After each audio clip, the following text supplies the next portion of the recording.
E nós estamos nesse tema bastante polêmico, fatalidade.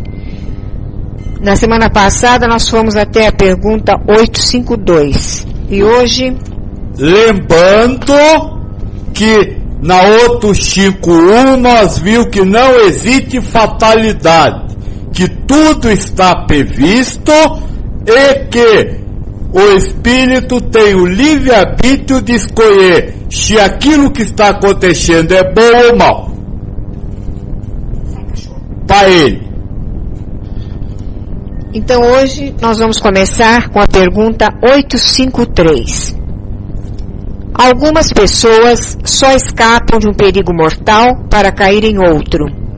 Parece que não podiam escapar da morte. Não há nisso fatalidade? Resposta do Espírito da Verdade. Fatal, no verdadeiro sentido da palavra, só o instante da morte o é.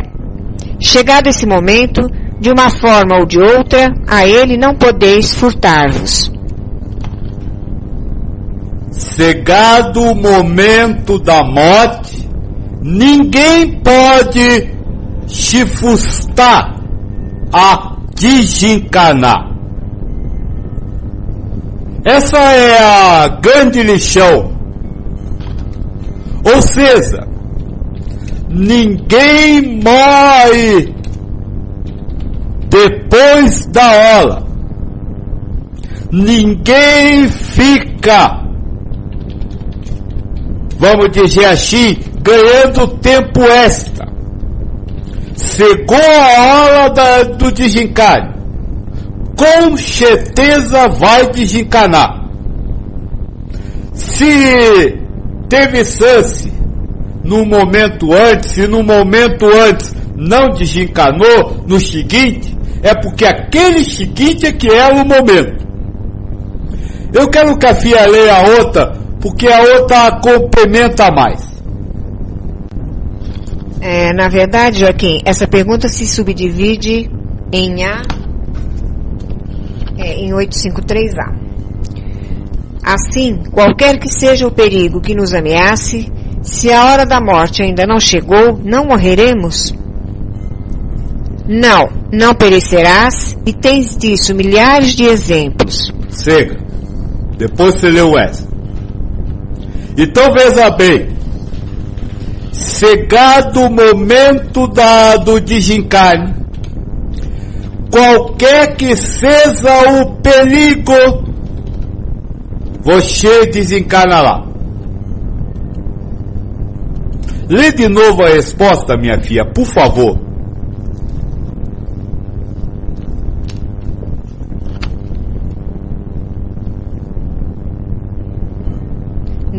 Não perecerás, e tens disso milhares de exemplos. Quando, porém, soe a hora da tua partida, nada poderá impedir que partas. Deus sabe de Não, pula aí, só. Então veja, não importa qual seja o perigo, se for a sua hora, você não partirá, mas se for, você partirá. Não importa qual o perigo ao qual você está exposto, o que vai determinar se você vai desencarnar ou não é a sua hora de desencarnar, não o perigo. Isso precisa ficar bem claro para acabar com uma coisa: medo.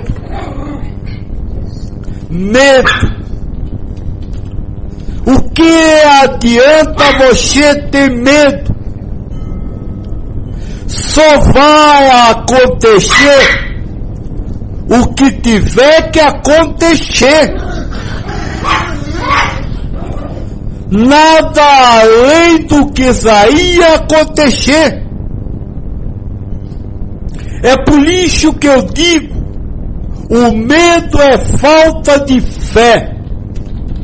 Porque se quem tem confiança em Deus, quem tem fé em Deus, sabe que Ele está na mão do Pai. E que a hora que o pai disser, vamos voltar, nada poderá segurá-lo. E se o pai não disser, chegou a hora, nada poderá tirá-lo daquela vida. Então, filhos, acabe com medo na vida de vocês, porque a hora é chegada, e ela só acontece na hora que tem que acontecer. Nem o peru morre de véspera, porque se versar o peru para matar no mesmo dia de comer, a carne fica ruim. Então ele morre na véspera, que é o dia dele morrer. É a véspera da comemoração, mas é o dia dele morrer. Agora, a FIA vai continuar e nós vai ver outra coisa interessante. Continuando então a resposta. Deus sabe de antemão de que gênero será a morte do homem, e muitas vezes seu espírito também o sabe, por lhe ter sido isso revelado quando escolheu tal ou qual existência.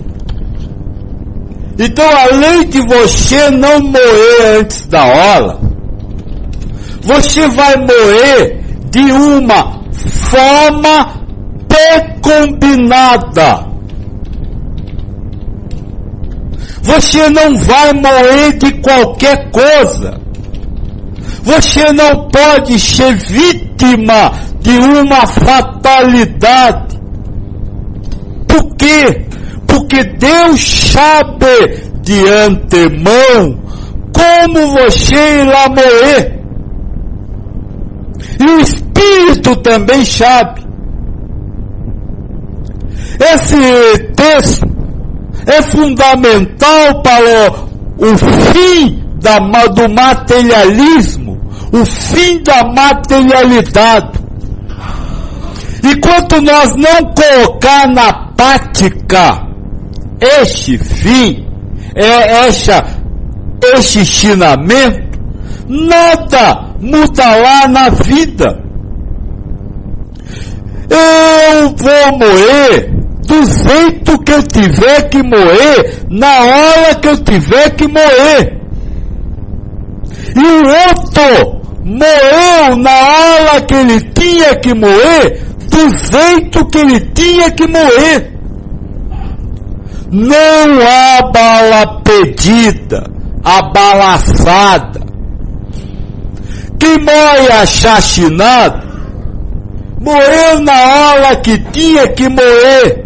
E na hora que Deus e o Espírito sabia antes da encarnação que iria acontecer. Que culpa tem o assassino? Quem é abotado morreu na hora e do jeito que tinha que morrer. Que culpa tem a mãe?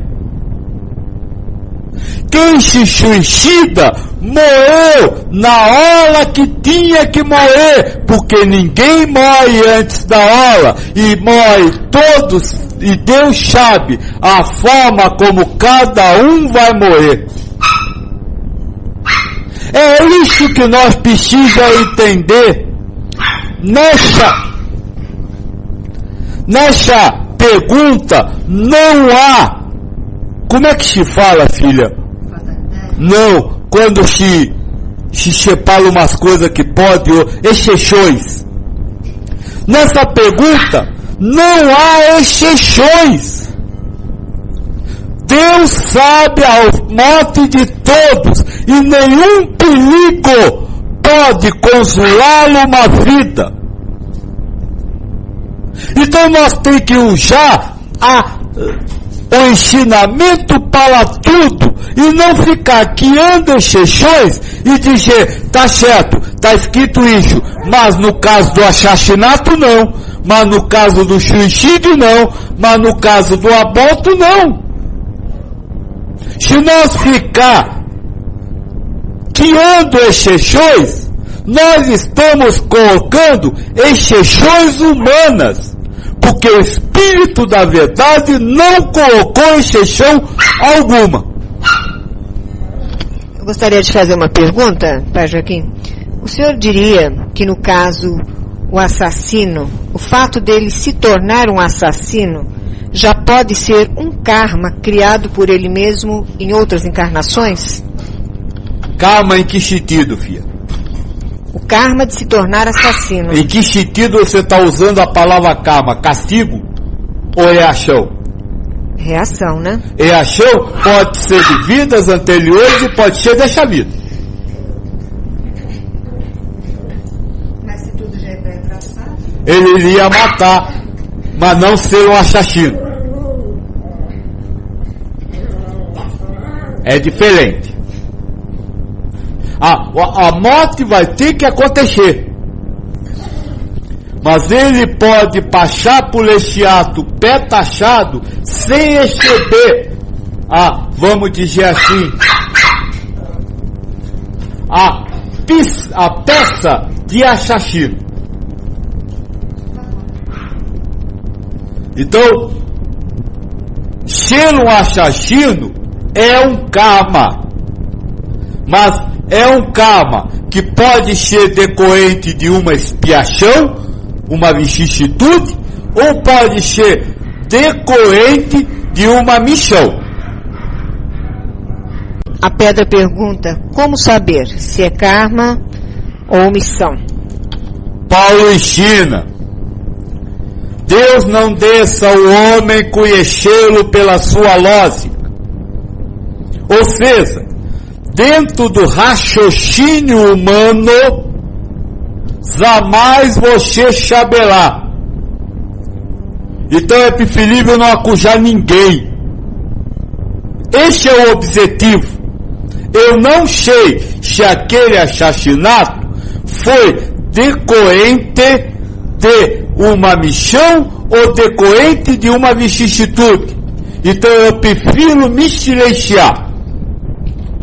Olha, deixa eu falar uma coisa para vocês. Nós precisamos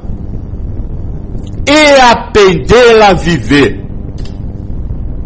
Fia, por favor, também ouça bem o que eu quero falar. Viver no sentido de relacionar-se. Vocês se relacionam através dos vínculos materiais, através dos papéis materiais. Mas vocês não conhecem o verdadeiro relacionamento que existe entre aqueles seres encarnados. A literatura espírita está aí para nos mostrar isso.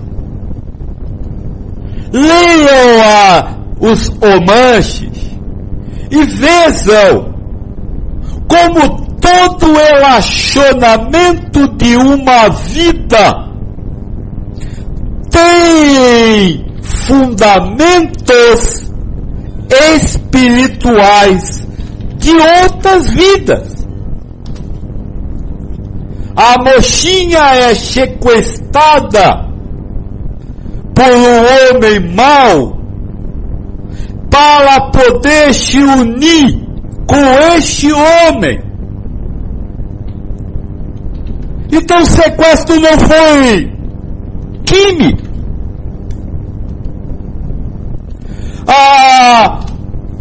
A pessoa sai da sua cidade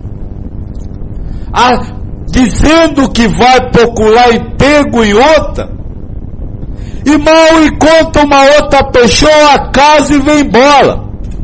Então ele não foi procurar nada, e nem assou por um acaso. E tem um livro que este karma, vamos dizer assim, fica muito fácil de nós compreender. O livro chama-se Pelo Amor ou Pela Dor. E eu vou contar mais ou menos a história, para vocês entenderem que o relacionamento humano está, vamos dizer assim,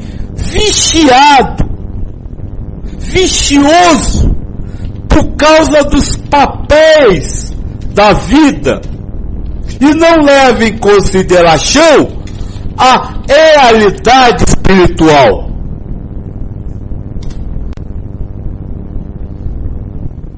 O espírito precisava passar por uma prova aonde ele fosse ofendido aos extremos. Este é o livro. E aí veio o título: Aprender pelo amor ou aprender pela dor?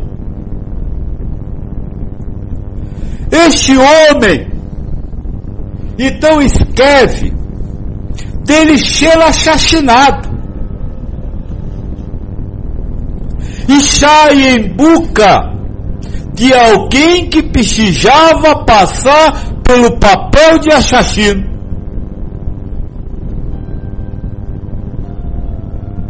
E assa, combina tudo. Só que para a prova ficar dentro do nível que ele precisava, essa ofensa do assassinato tem que ser muito forte. Então ele precisaria ter uma esposa e uma filha que também fossem assassinadas e brutalmente para a prova desse espírito. E aí 2 irmãos espirituais oferecem-se para viver como a mulher e como a filha. Ou seja, oferece-se a mulher para ser estuprada e assassinada, e a filha para ser assassinada como criança. Escrito o livro da vida, cada um vai para o seu canto.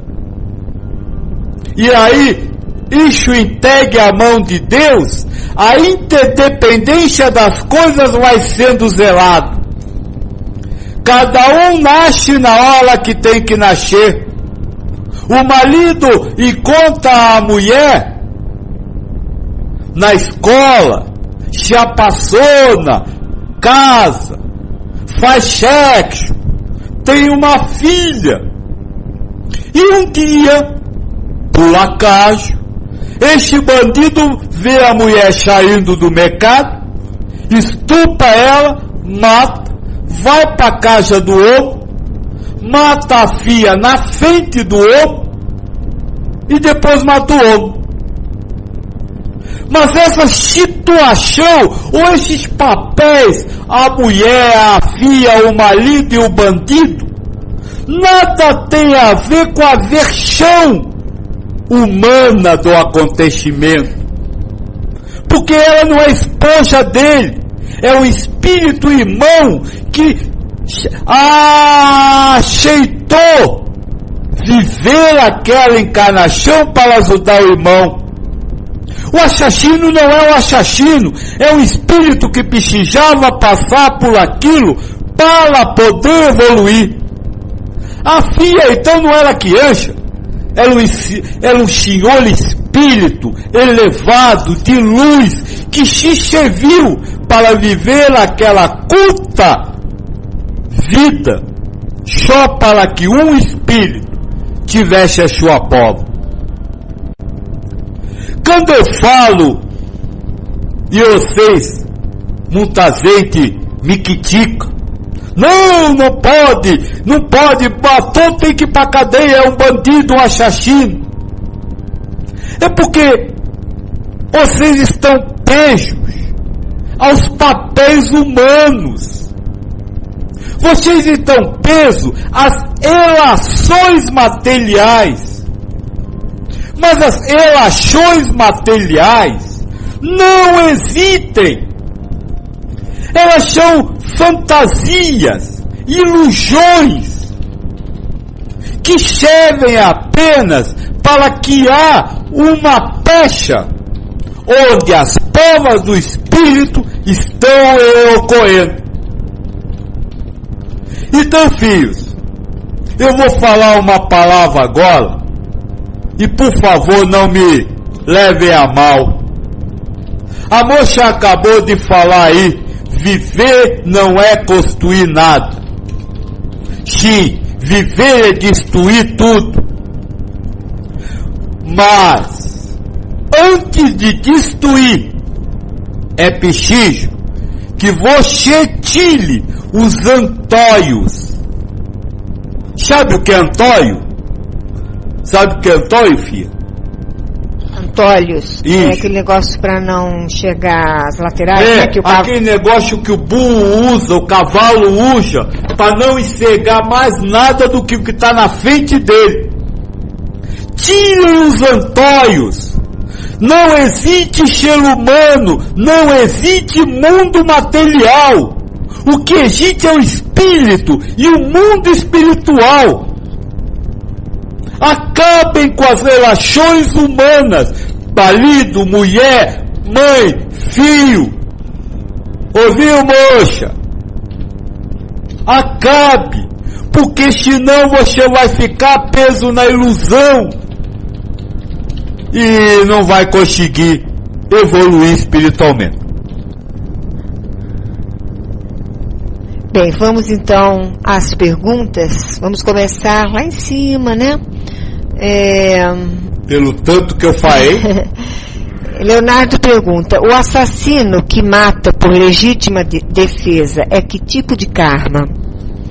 Não sei, moço. Veja, como eu disse para Pedra, não existe, nós não tem condição de saber que karma que é. E não existe um padrão, legítima defesa é isso, aquilo e aquilo outro. Isso não existe. Na verdade, é caso a caso. Só isso.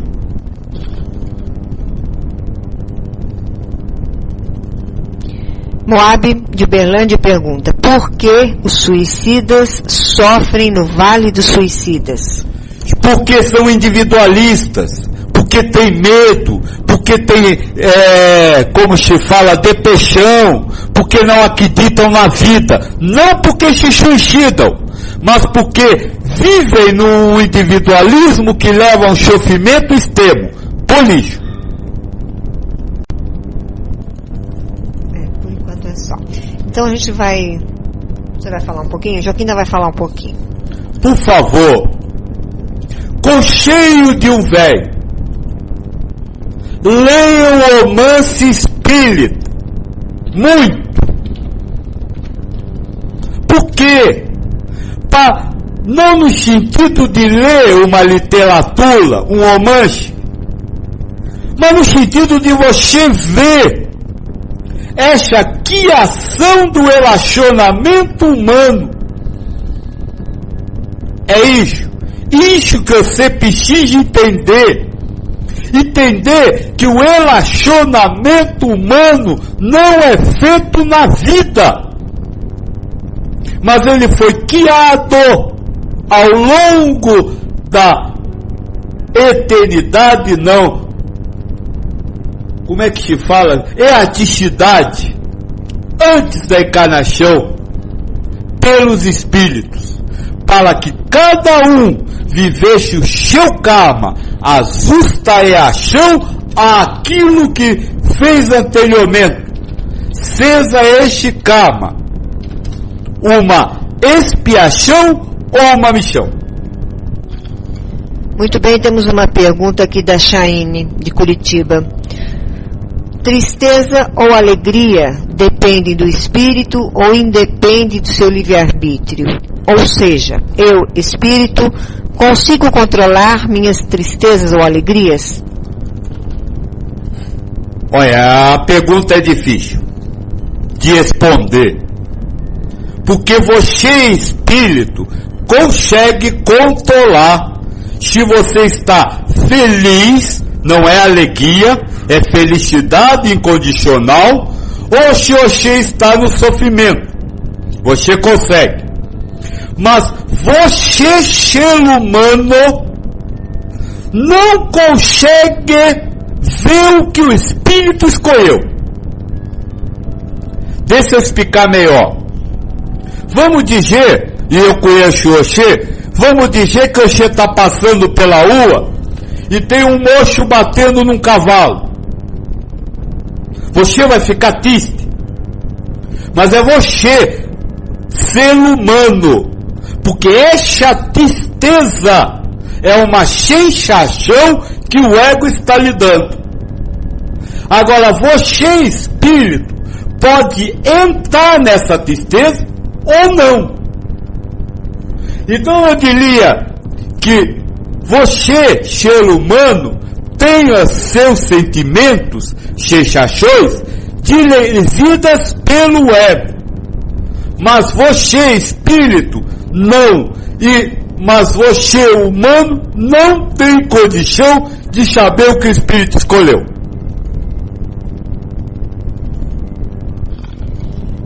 Marcela pergunta, e o desarmamento?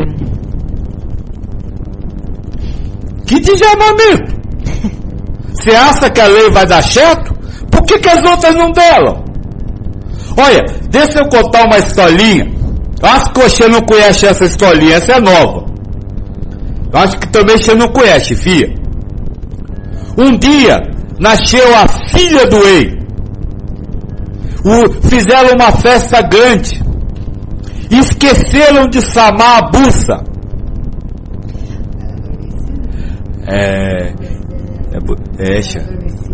Esqueceram de chamar a buça. Aí ela foi lá com muita raiva e lançou uma praga, que a menina iria morrer ao fazer 18 anos. Aí depois que a buça foi embora, a fadinha apareceu e disse, olha, eu não posso acabar com essa maldição, mas eu posso melhorar. Ela vai dormir até ser beijada por um príncipe. Só que a buça disse que ela seria morta por uma oca, uma de máquina de costura. O rei então passou uma lei. Todas as máquinas de costura, as ocas, têm que ser destruídas. Esqueceram de uma. E justamente aquela foi que aconteceu. Façam as leis que vocês quiserem. Quem tiver que morrer pela arma, essa arma existirá.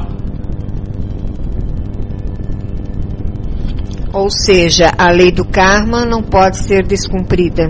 A lei do karma é inexorável. E a lei humana não pode atrapalhar a lei do karma. Temos um comentário aqui de uma pessoa amiga da sala. Enquanto o homem não conseguir desarmar-se interiormente, ele continuará se armando na ilusão de conseguir a tranquilidade à força. Perfeito. Só que esse desarmamento interno que você fala chama-se amar. E não há lei que consiga fazer alguém amar. Pelo contrário, a lei acaba com o amor. Como diz Paulo, a lei tira o pecado, que o errado, que o mal. Porque enquanto não houver lei, não há errado. Então sim, precisa desarmar-se interiormente, precisa amar. E ao invés de vocês se preocuparem no que vai votar, ao invés de vocês se preocuparem como selar a vida antes ou depois disso, se preocupe se está atento para estar amando sempre. mesmo aquele que usa a arma. Porque Cristo ensinou que nós devemos amar a todos, não só aqueles que nós gostamos. Leonardo comenta: a maior arma do mundo é o amor. Pena que muitos ainda não a descobriram. O amor incondicional, não o amor baseado em verdades, não o amor baseado em bem ou mal, não o amor baseado no certo ou no errado. O amor incondicional. Deixa eu contar outra história. Cristo tinha acabado de ensinar a história do bom samaritano. E aí os apóstolos começaram a, como se fala, a criticar aqueles que não tinham socorrido o judeu. E aí Cristo disse: para, olha, o bom samaritano vai mais longe. Ele ama aquele que não prestou auxílio, e ama e estende a mão para o bandido que agrediu. Esse é o amor que eu estou falando. Não o amor bonzinho de amar as criancinhas, de amar os setinhos. Não!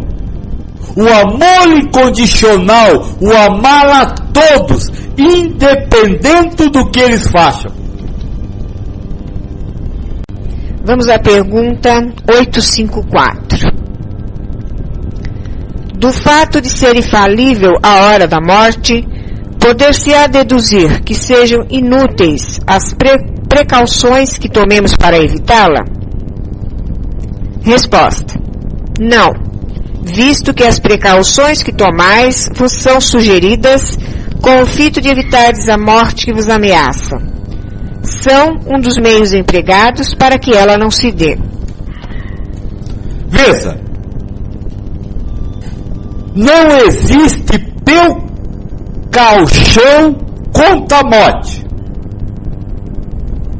Por quê? Porque a morte vai acontecer na hora que tiver que acontecer e do jeito que tiver que acontecer. Agora, as precauções são sugeridas pelos espíritos. Então veja, você vai tomar precaução, mas não é por isso que você não vai morrer. É isso que nós precisamos entender. Tomar a precaução é uma coisa, morrer é outra. Tem gente que por medo de ter câncer passa a vida inteira sem fumar, desejando fumar, e morre de câncer. Tem gente que passa a vida inteira desejando beber, mas não bebe para não ter cirrose, morre de cirrose. Não é assim? Então é isso que nós precisamos compreender. Se você toma precaução, você toma precaução. Agora, não queira achar que porque tomou precaução, está livre da morte.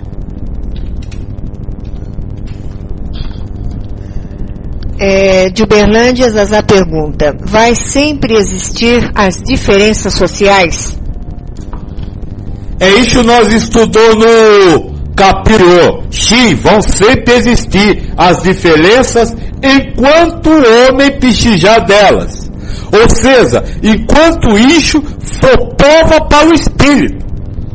Volto a dizer, leiam os romances espíritas e vocês vão ver pessoas que nascem na pobreza a pedido como karma.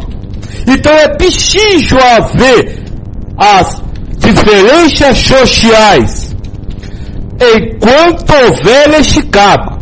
Quando não houver mais, aí não há necessidade.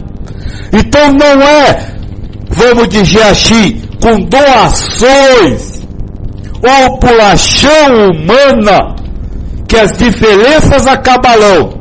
Mas quando não houver mais calma, ou como o Mocho falou, quando amar for a única coisa que se faça neste mundo, as diferenças sociais acabarão.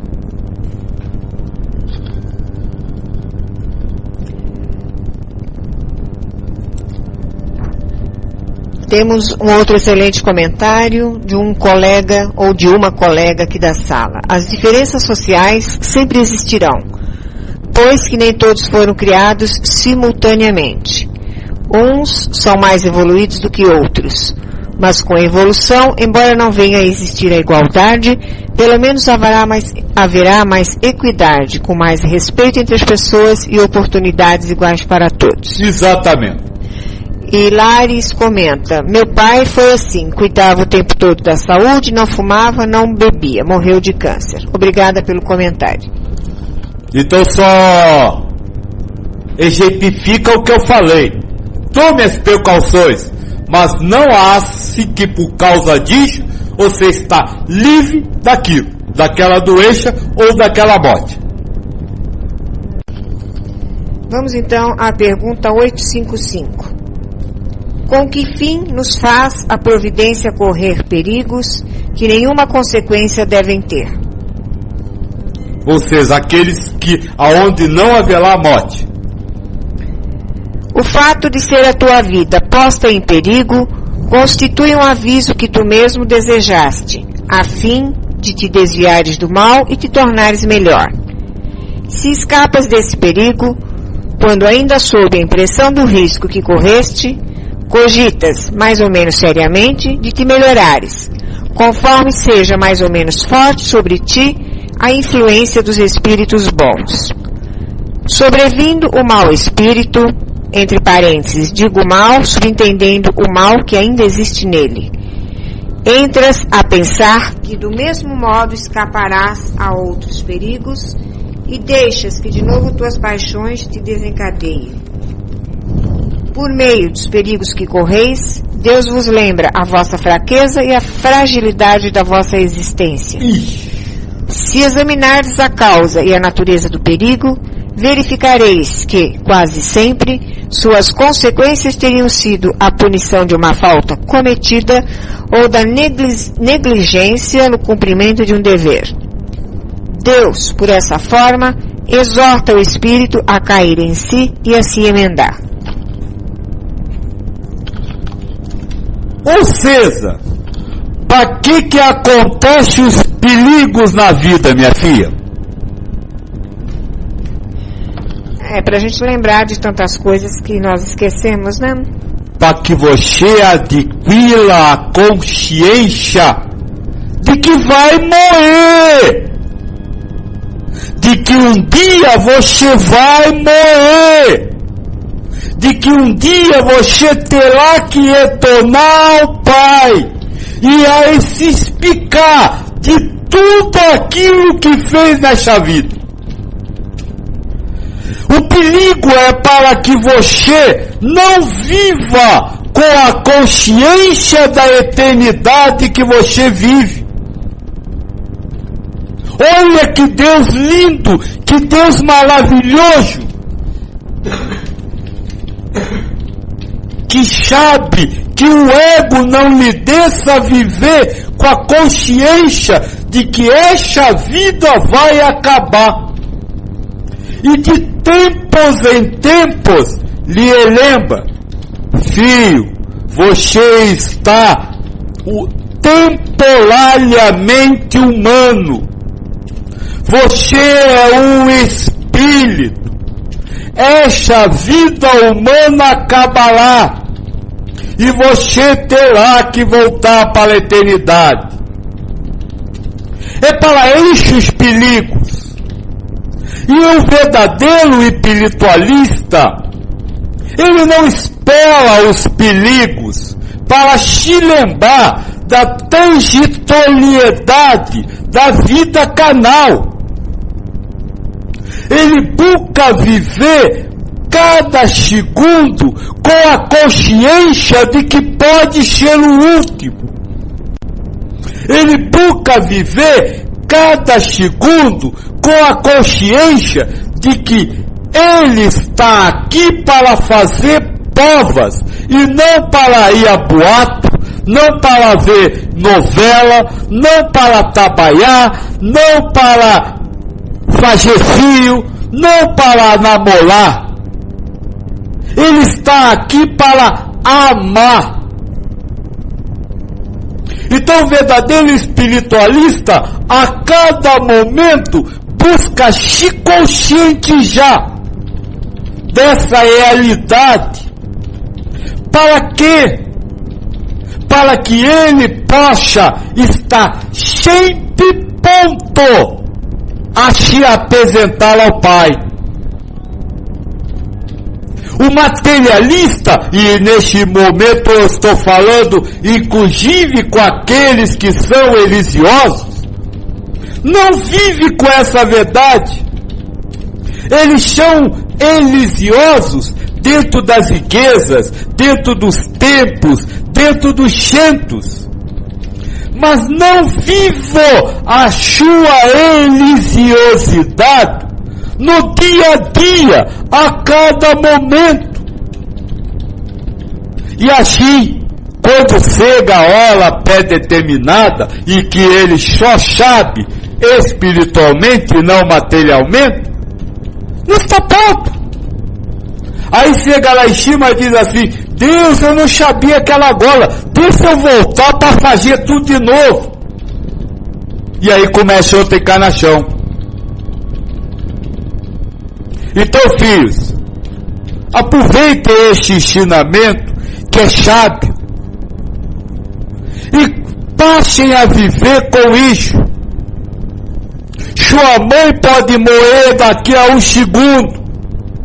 Seu pai pode morrer daqui a um segundo.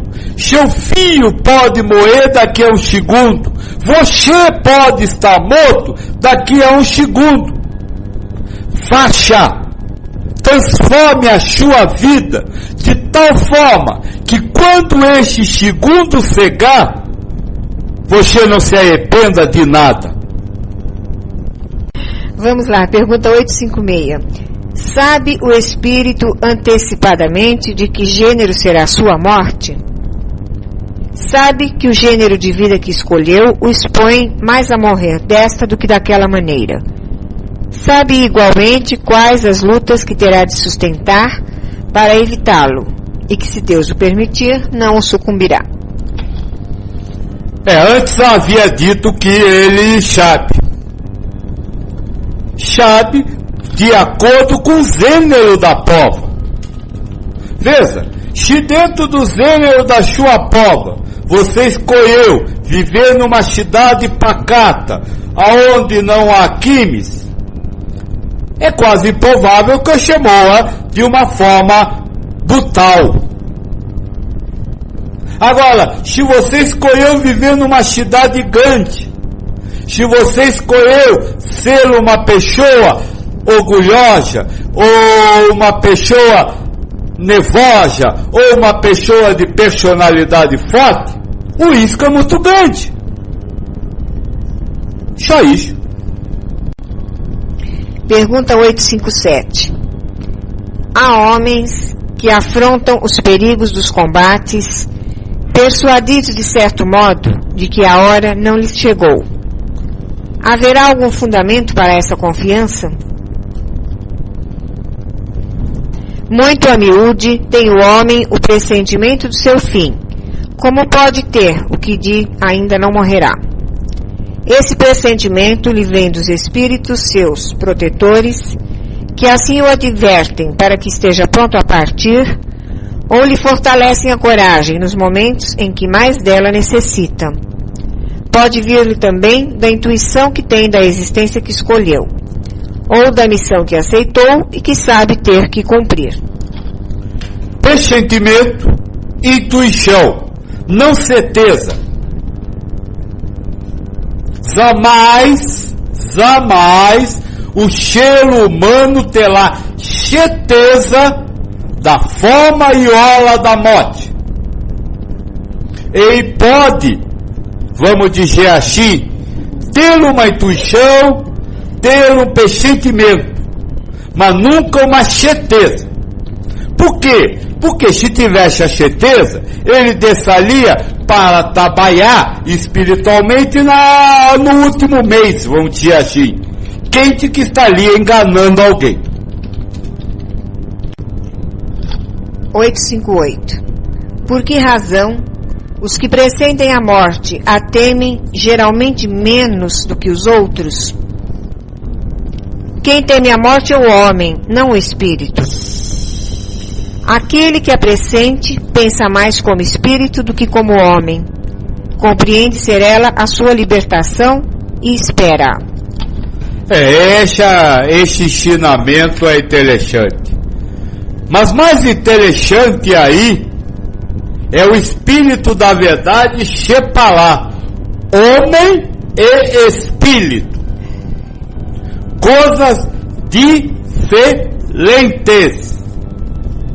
O homem vive com uma consciência, o espírito vive com outra.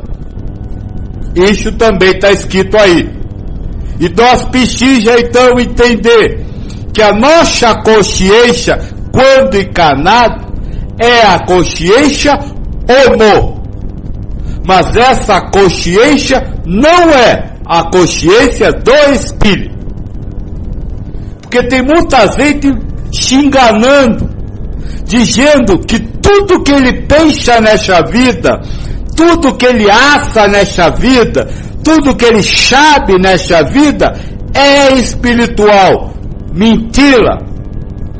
Tudo que você pensa, tudo que você acha é material, é do homo, não do espírito.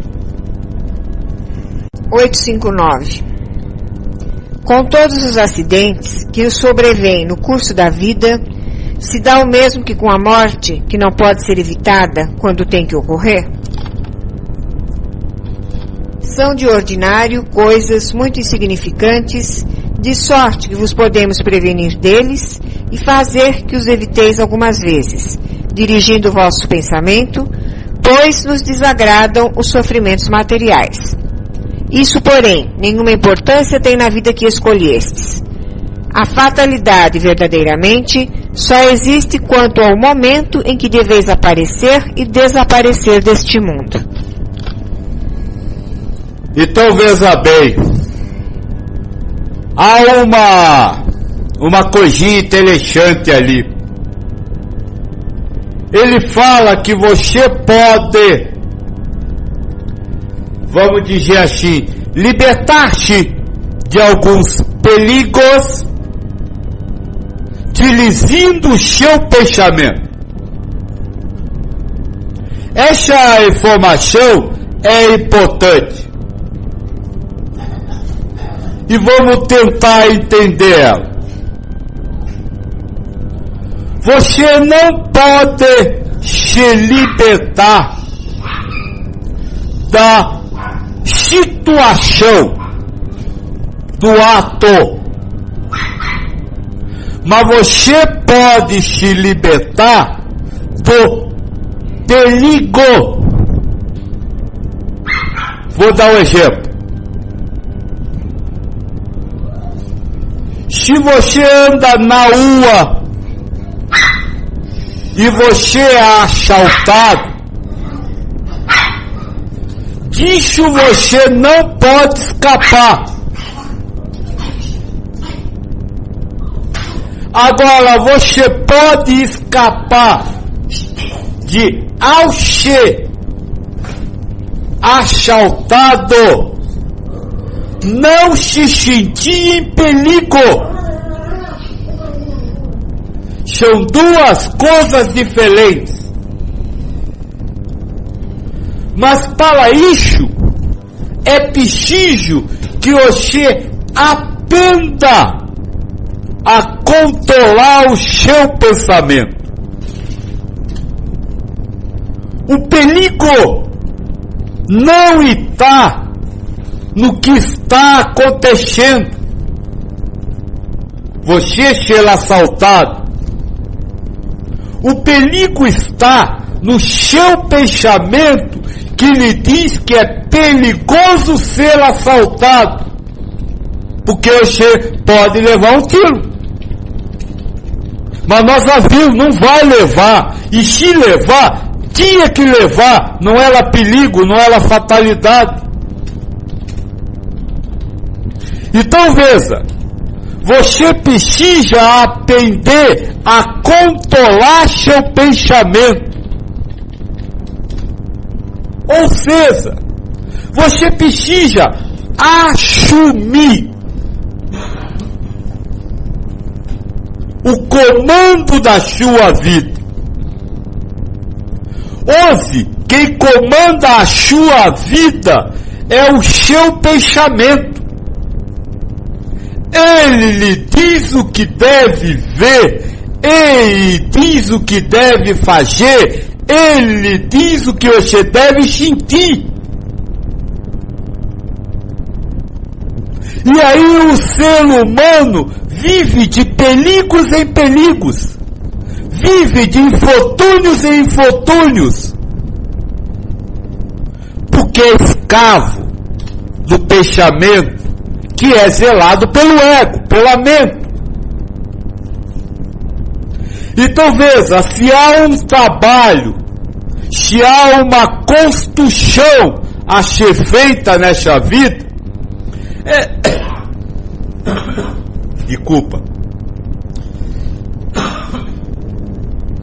essa construção está em você aprender a dominar seu pensamento,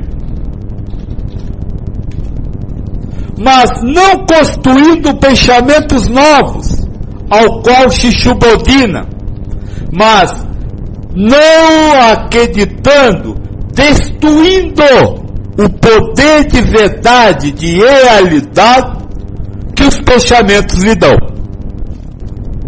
Este é o trabalho que vocês chamam de reforma íntima, a reforma de dentro de você. Você reformar as verdades com as quais você vive a vida.